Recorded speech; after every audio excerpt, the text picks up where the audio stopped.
Drama serial रहमत वो मोहब्बत ही क्या जो आसानी से मिल जाए, जो झोली फैलाने पर ही आपके कदमों में आ गिरे।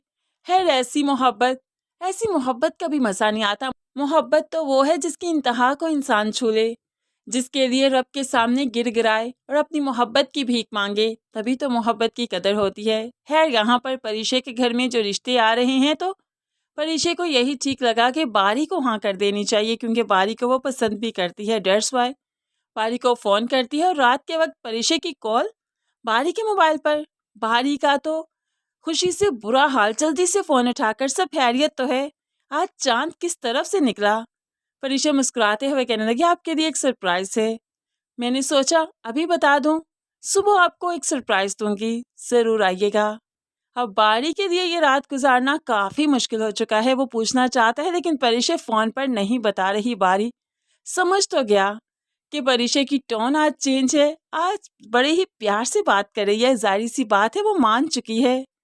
दूसरी तरफ राहील के साथ जब मिनाल घर आई वो भी बहुत खुश थी, क्योंकि शयान साहिब रिश्ते के लिए मान चुके हैं।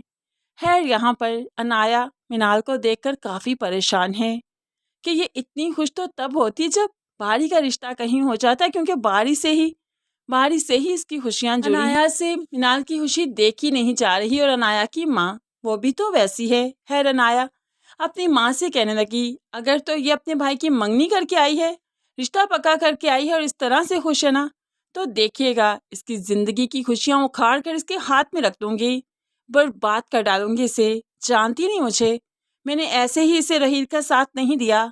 मेरा भी कोई अरमान है, मेरा भी मकसद। मैं अपने मकसद को किसी तौर भूल नहीं सकती। दूसरी तरफ अगले ही रोज़ अब परीशा काफ़ी अच्छे से तैयार हो रही है। शायद वो आज ऑफिस में पहली बार ऐसे तैयार होकर जाएगी। स्ट्रेट बाल किए और फिर बालों को ढीला ढाला चेहरे के आगे फेंक दिया, लेकिन दुपट्टा ज़रूर लिया।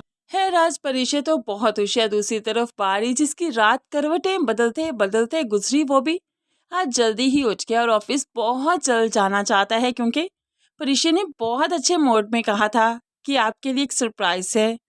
तो ऐसे में परीशा और बारी दोनों ही बहुत खुश हैं, लेकिन शायान साहिब मिलन का किरदार खूब अच्छे से निभा रहे हैं। जैसे ही परीशा पहुंची तो उसे अपने ऑफिस में बुला लिया। बारी तुमसे शादी करना चाहता है।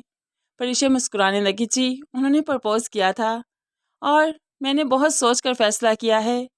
अभी शायान साहिब पूरी बात सुनते उससे पहले ही अपनी बात कर दी और मैं चाहता हूँ तुम इनकार कर दो।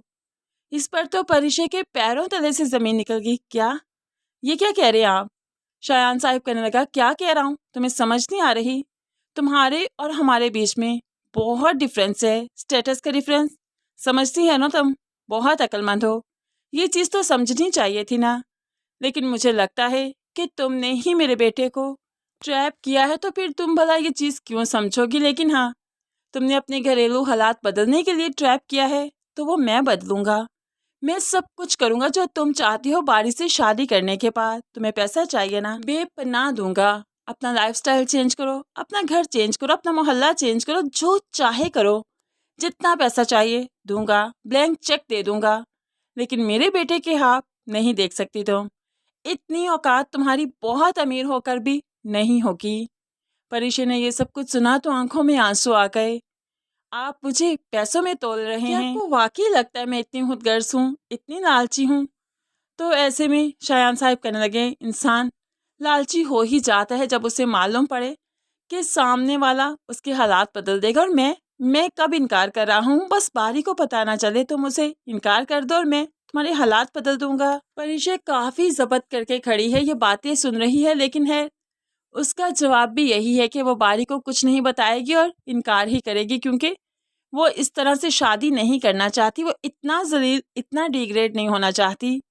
वो बारी को इनकार ही करेगी और बारी समझ नहीं पाएगा कि रात को परीशा जो इतना खुश थी, खुशी से सरप्राइज देना चाहती थी, क्या वो ये सरप्राइज था? जुदाई का सरप्राइज, तन्हाई का सरप्राइज?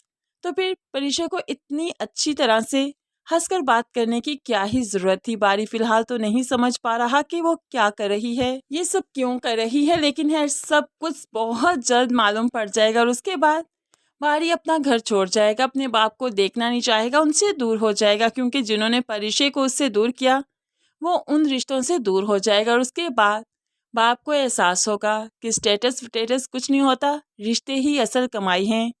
जब बेटा ही पास नहीं रहा तो वो अपनी जिद क्यों कर रखेंगे, अपनी जिद तोड़ देंगे और उसके बाद परिशय से बड़े ही मान से इज्जत से जाकर अपने बेटे का रिश्ता करेंगे। तब परिशय वाकई इनकार करेगी, लेकिन शायान साहिब परिशय को मना लेंगे, उससे माफ़ी मांगेंगे।